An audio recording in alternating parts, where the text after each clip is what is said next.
Maths foundation के physics के class में आप सभी का स्वागत है। मैं इरफान आलम आपको पढ़ा रहा हूं क्लास 11 के फिजिक्स के chapter number 1 units and measurements का फर्स्ट टॉपिक, जिसका नाम है physical quantities and their units. आज हमारा ये लेक्चर नंबर 2 है। लेक्चर नंबर 1 में मैंने आपको बताया था कि क्वांटिटी क्या होता है और ये कितने तरह का होता है। तो मैंने बताया था कि क्वांटिटी दो तरह का होता है, एक को कहते हैं फिजिकल क्वांटिटी और दूसरे को कहते हैं नॉन फिजिकल क्वांटिटी। फिर मैंने आपको बताया था कि फिजिकल क्वांटिटी क्या है, फिर ये बताया था कि फिजिकल क्वांटिटी कितने तरह का होता है। तो आपको बताया था कि फिजिकल क्वांटिटीज मेनली 3 तरह का होता है: fundamental physical quantities, derived physical quantities and supplementary physical quantities. सभी फिजिकल क्वांटिटीज का मैंने डेफिनेशन बताया था और आपको उसका एग्जाम्पल बताया था। आज हम लोग स्टार्ट करने वाले हैं एक नया टॉपिक जिसका नाम है मेजरमेंट। आज के टॉपिक में शुरुआत करेंगे हम लोग मेजरमेंट से। मेजरमेंट का हिंदी मीनिंग होता है मापना, और मापने के मतलब होता है तुलना करना। तो मेजरमेंट में हम लोग तुलना करते हैं, कंपेयर करते हैं। और आप जानते हैं कि कंपैरिजन दो के बीच में होता है। इसमें एक को नोन कहते हैं और दूसरे को अननोन कहते हैं। नोन से मेजर किया जाता है अननोन को। तो मेजरमेंट में कंपैरिजन है अननोन फिजिकल क्वांटिटी का किसी नोन फिजिकल क्वांटिटी से। जैसे मान लिया जाए कि किसी हॉल का लेंथ हम लोगों को नहीं पता है, तो ये हॉल का लेंथ ये अननोन है। हॉल का लेंथ जानने के लिए हम लोग एक मीटर स्केल लेकर आते हैं, क्योंकि मीटर स्केल का लेंथ नोन होता है और ये लेंथ 1 मीटर होता है। अब हम लोग हॉल में रखेंगे, एक बार रखा, 2 बार रखा, 3 बार रखा, एक वॉल से दूसरे वॉल जाते जाते मान करके चलिए कि वो मीटर स्केल 25 टाइम्स उसमें कंटेन होता है। तो इसका मतलब हुआ कि उस हॉल का लेंथ 25 मीटर। तो ये जो आप इस तरह से रख रख के बार बार मेजर कर रहे हैं, यही कंपैरिजन है। तो मेजरमेंट कंपैरिजन है किसी अननोन फिजिकल क्वांटिटी का किसी नोन स्टैंडर्ड से। तो आप देखिए लिखा हुआ है measurement it is the comparison of an unknown physical quantity with a known standard. इस डेफिनेशन से ये पता चल रहा है कि किसी भी फिजिकल क्वांटिटीज को मेजर करने के लिए एक नोन स्टैंडर्ड की जरूरत होती है। किसी भी फिजिकल क्वांटिटीज को यदि मेजर करना है तो आपको नोन स्टैंडर्ड की जरूरत होती है। तो किसी भी फिजिकल क्वांटिटीज को मेजर करने के लिए उसी टाइप का एक नोन स्टैंडर्ड चाहिए। लेंथ को मेजर करने के लिए नोन स्टैंडर्ड लेंथ होना चाहिए। टाइम को मेजर करने के लिए नोन स्टैंडर्ड टाइम होना चाहिए। एरिया को मेजर करने के लिए नोन स्टैंडर्ड एरिया होना चाहिए। वॉल्यूम को मेजर करने के लिए नॉन स्टैंडर्ड वॉल्यूम होना चाहिए। मतलब किसी भी फिजिकल क्वांटिटीज को मेजर करने के लिए उसी टाइप का एक नॉन स्टैंडर्ड चाहिए। उस नॉन स्टैंडर्ड को कहा जाता है यूनिट। देख रहे हैं, to measure a physical quantity a similar type of non standard is needed. This non standard is called unit. इस नॉन स्टैंडर्ड को हम लोग यूनिट कहते हैं। अब सवाल यह पैदा होता है कि ये जो यूनिट है इसके क्या कैरेक्टरिस्टिक्स हो गए। स्टैंडर्ड यूनिट के क्या कैरेक्टर्स होते हैं, क्या प्रॉपर्टीज होती, कैसे पहचानेंगे कि स्टैंडर्ड यूनिट है। तो सबसे पहला कैरेक्टर यह है कि it should be well defined. मतलब यूनिट को वेल डिफाइंड होना चाहिए। जैसे लेंथ मेजर करने का स्टैंडर्ड यूनिट 1 मीटर है, तो 1 मीटर क्या है इसका डेफिनेशन होना चाहिए। टाइम मेजर करने का स्टैंडर्ड यूनिट 1 सेकंड है, तो 1 सेकंड का डेफिनेशन होना चाहिए। मास मेजर करने का स्टैंडर्ड यूनिट 1 किलोग्राम है, तो 1 किलोग्राम ये डिफाइंड होना चाहिए। मतलब जो स्टैंडर्ड यूनिट है, पहला चीज सबसे फर्स्ट रिक्वायरमेंट है it should be well defined. दूसरा, it should be internationally acceptable. जिसे स्टैंडर्ड यूनिट बनाया जा रहा है ये इंटरनेशनली एक्सेप्टेबल हो। मतलब जिस कंट्रीज में स्टैंडर्ड यूनिट बनाया जा रहा है तो ये दूसरे कंट्रीज भी उसे स्टैंडर्ड यूनिट एक्सेप्ट करते हो, तभी वो स्टैंडर्ड यूनिट होगा। अगर दूसरे कंट्रीज उसे एक्सेप्ट नहीं करेंगे तो वो स्टैंडर्ड यूनिट नहीं माना जाएगा। मतलब अगर लेंथ मेजर करने का स्टैंडर्ड यूनिट 1 मीटर है, तो यही 1 मीटर का यूनिट इंडिया में भी होगा, चाइना में भी होगा, पाकिस्तान में भी होगा, ईरान में भी होगा, इराक में भी होगा, फिलिस्तीन में भी होगा। हर एक जगह स्टैंडर्ड यूनिट लेंथ मेजर करने का 1 मीटर होगा, तभी ये आपको स्टैंडर्ड यूनिट होगा। नेक्स्ट है it should be suitable in size. मतलब जब किसी फिजिकल क्वांटिटीज को मेजर करने के लिए जब यूनिट बनाया जाता है तो उसका साइज सूटेबल होना चाहिए ताकि उससे मेजर करने में कन्वीनियंट हो, आसानी हो। चौथा है इट शुड बी रिप्रोड्यूसेबल। कभी कभी ऐसा होता है कि जो हमारे पास स्टैंडर्ड यूनिट्स हैं वो हो सकता है कि मिसप्लेस्ड हो गया हो, किसी ने चोरी कर लिया हो, वो डिस्ट्रॉय हो गया हो, तो हम दोबारा उसको उत्पन्न कर सकते हैं, दोबारा उसकी उत्पत्ति की जा सकती है। तो इट शुड बी रिप्रोड्यूसेबल। पांचवा है it should not change with place and with time. ये प्लेस एंड टाइम के साथ चेंज नहीं होना चाहिए। मतलब ये नहीं है कि इंडिया में 1 मीटर का साइज ये हो और अमेरिका में जाकर के ये 1 मीटर का साइज ये हो जाए।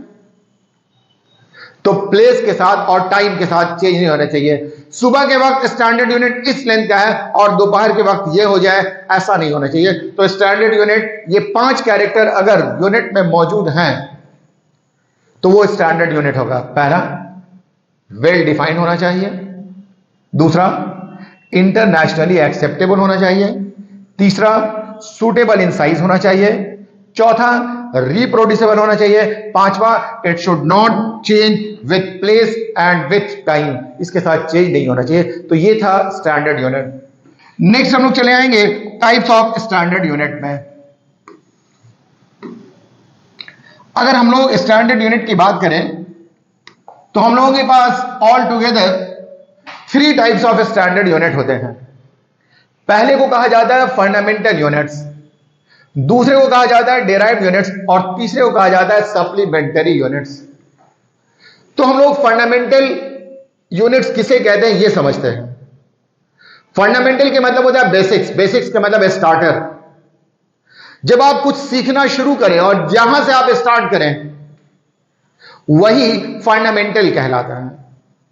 जैसे 3 साल का एक बच्चा मेरे पास आए और वो बोले कि सर मुझे इंग्लिश लिखना और पढ़ना सीखना है। तो आप समझ रहे हैं कि अगर 3 साल का बच्चा आता है तो उसे हम इंग्लिश लिखना और पढ़ना सिखाएंगे। कहां से शुरुआत करेंगे ये आप जानते हैं। इंग्लिश की शुरुआत जो होती है वो अल्फाबेट से होती है। मतलब मुझे उसे सबसे पहले अल्फाबेट बताना होगा, ABCD से XYZ तक पढ़ाना होगा इंग्लिश सिखाने के लिए। तो ये इंग्लिश का फंडामेंटल हो गया। इसे फंडामेंटल इसलिए कहते हैं कि अगर हम बच्चे को A पढ़ा रहे हैं तो A सिखाने के लिए और पहले कुछ सिखाने की जरूरत नहीं है, या B को सिखाने के लिए, B को पढ़ाने के लिए किसी और चीज को पहले से सिखाने की जरूरत नहीं है। इसका मतलब यह हुआ कि A किसी और चीज पर डिपेंड नहीं करता है, B किसी और चीज पर डिपेंड नहीं करता है। तो जो किसी और पर डिपेंड नहीं करे उसे ही फंडामेंटल कहा जाता है। तो फंडामेंटल यूनिट्स वो यूनिट्स हैं जो किसी और दूसरे यूनिट्स पर डिपेंड नहीं करते हैं, दूसरे यूनिट से इंडिपेंडेंट होते हैं। और ये यूनिट फंडामेंटल फिजिकल क्वांटिटीज के करस्पॉन्डिंग होते हैं। तो fundamental units are those units which do not depend on any other units. These are the units corresponding to fundamental physical quantities. तो आइए देखते हैं इसका definition. Fundamental units, fundamental units are those units which do not depend on any other unit. These are the units corresponding to fundamental physical quantities. Physics में total 7 fundamental units है। चूंकि 7 fundamental physical quantities हैं तो units भी 7 ही होंगे। सबसे पहला physical quantities मास है, और मास का जो यूनिट होता है वो किलोग्राम है। मतलब मास को किलोग्राम में मेजर किया जाता है, और इसे लिखने के लिए जो सिंबल यूज करते हैं वो है केजी। दूसरा है लेंथ, लेंथ दूसरा फंडामेंटल यूनिट है, सॉरी लेंथ फिजिकल क्वांटिटीज है और इसका यूनिट मीटर है, इसके लिए सिंबल एम है। तीसरा फिजिकल क्वांटिटीज टाइम है, और टाइम का यूनिट सेकंड है और इसके लिए सिंबल एस है। चौथा है इलेक्ट्रिक करंट, ये है electric current. Electric current fundamental physical quantities है और इसका यूनिट एम्पियर है। उसके बाद है टेम्परेचर, ये फंडामेंटल फिजिकल क्वांटिटीज है, इसका यूनिट है केल्विन, इसे के से लिखते हैं। लुमिनस इंटेंसिटी ये होता है कैंडेला, इसे सीडी से लिखते हैं, और अमाउंट ऑफ सब्सटेंस इसे मोल से लिखते हैं। तो आपने देख लिया टोटल 7 फंडामेंटल फिजिकल क्वांटिटीज, ये 7 फंडामेंटल फिजिकल क्वांटिटीज हैं और ये 7 फंडामेंटल यूनिट्स हैं। तो kilogram, metre, second, ampere, kelvin, candela and mole, ये फंडामेंटल यूनिट्स कहलाते हैं। अब जो भी यूनिट्स होंगे उनका निर्माण इन्हीं फंडामेंटल यूनिट्स को मिला करके किया जाएगा। तो इन फंडामेंटल यूनिट्स को मिला करके जो यूनिट बनाया जाएगा उसका नाम हो जाएगा derived units.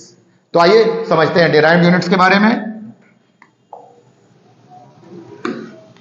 Derived units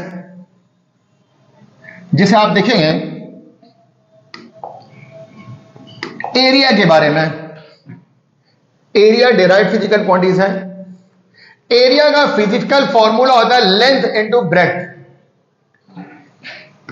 length into breadth. Length का यूनिट है मीटर, ब्रेथ का भी यूनिट मीटर ही होगा, तो मीटर इंटू मीटर मिलकर के हो जाएगा metre square. Metre fundamental unit है, लेकिन जब मीटर स्क्वायर कर देंगे तो ये डेराइव्ड यूनिट कहलाएगा। उसी तरह से वॉल्यूम का unit length into breadth into height. Length के लिए मीटर, ब्रेथ के लिए मीटर और हाइट के लिए मीटर, तो metre into metre into metre, ये मीटर क्यूब हो जाएगा, ये भी डेराइव्ड यूनिट हो जाएगा। मीटर फंडामेंटल है लेकिन मीटर क्यूब डेराइव्ड हो जाएगा। अब आ जाएंगे स्पीड के लिए। स्पीड का formula distance by time. Distance का यूनिट मीटर, टाइम का यूनिट सेकेंड, सेकेंड को ऊपर ले जाएंगे तो मीटर पर सेकेंड, ये डेराइव्ड यूनिट हो जाएगा। वेलोसिटी ये होता है डिस्प्लेसमेंट बाई टाइम। डिस्प्लेसमेंट के लिए मीटर, टाइम के लिए सेकेंड, तो मीटर पर सेकेंड। उसके बाद एक्सेलरेशन डेल्टा वी, इसके मतलब होता है change in velocity. Delta T इसका मतलब होता है चेंज इन टाइम। तो चेंज इन वेलोसिटी, जो वेलोसिटी का यूनिट होगा वही चेंज इन वेलोसिटी का हो जाएगा। तो वेलोसिटी का यूनिट है मीटर पर सेकेंड, तो चेंज इन वेलोसिटी का भी यूनिट हो जाएगा मीटर पर सेकेंड। चेंज इन टाइम, जो टाइम का यूनिट है वही चेंज इन टाइम का, तो टाइम का यूनिट सेकंड होता है तो चेंज इन टाइम का भी सेकंड हो जाएगा। तो metre per second divided by second simplify करेंगे तो मीटर पर सेकंड स्क्वायर आ जाएगा। इसी तरह से लीनियर मोमेंटम जो कि मास इनटू वेलोसिटी है। मास का यूनिट मैंने बताया आपको, मास का यूनिट होता है केजी, मास का यूनिट केजी, और वेलोसिटी के लिए मीटर पर सेकंड, तो केजी मीटर पर सेकंड। उसी तरह से है फोर्स। फोर्स होता है मास इनटू एक्सेलरेशन, तो इसका यूनिट हो जाएगा KG metre per second square. देख लें, momentum mass into velocity KG metre per second, force mass into acceleration KG metre per second square. तो ये जो यूनिट्स आपको दिखाया गया metre square, metre cube, metre per second, KG metre per second, KG metre per second square, ये यूनिट का निर्माण फंडामेंटल यूनिट्स को मिलाने से हुआ है। तो जो यूनिट फंडामेंटल यूनिट्स को मिलाने से बनते हैं वैसे यूनिट को कहा जाता है डेराइव्ड यूनिट। तो ये सारे के सारे डेराइव्ड यूनिट्स हैं और ये उनका सिंबल है। आइए आगे चलते हैं। तीसरा जो है ये है सप्लीमेंट्री यूनिट्स। सप्लीमेंट्री का मतलब होता है एडिशनल। तो जो सप्लीमेंट्री फिजिकल क्वांटिटीज थे उनके करस्पॉन्डिंग जो यूनिट होगा वो सप्लीमेंट्री यूनिट कहलाएगा। जैसे एक plane angle supplementary physical quantities था और इसका यूनिट होता है रेडियन, सिंबल RAD। उसके बाद है सॉलिड एंगल, इसका यूनिट होता है स्टेरेडियन और इसका सिंबल होता है SR। तो ये था मेजरमेंट क्या है, यूनिट किसे कहते हैं, स्टैंडर्ड यूनिट के क्या कैरेक्टरिस्टिक्स हैं। यूनिट 3 तरह का होता है, fundamental unit, derived unit and supplementary units. सभी का डेफिनेशन और सभी का मैंने आपको यूनिट बता दिया है, तो आप इसे याद कर लेंगे। आज के लिए इतना ही है, बाकी हम आपको अगले क्लास में बताएंगे। तब तक के लिए इजाजत है। Thank you.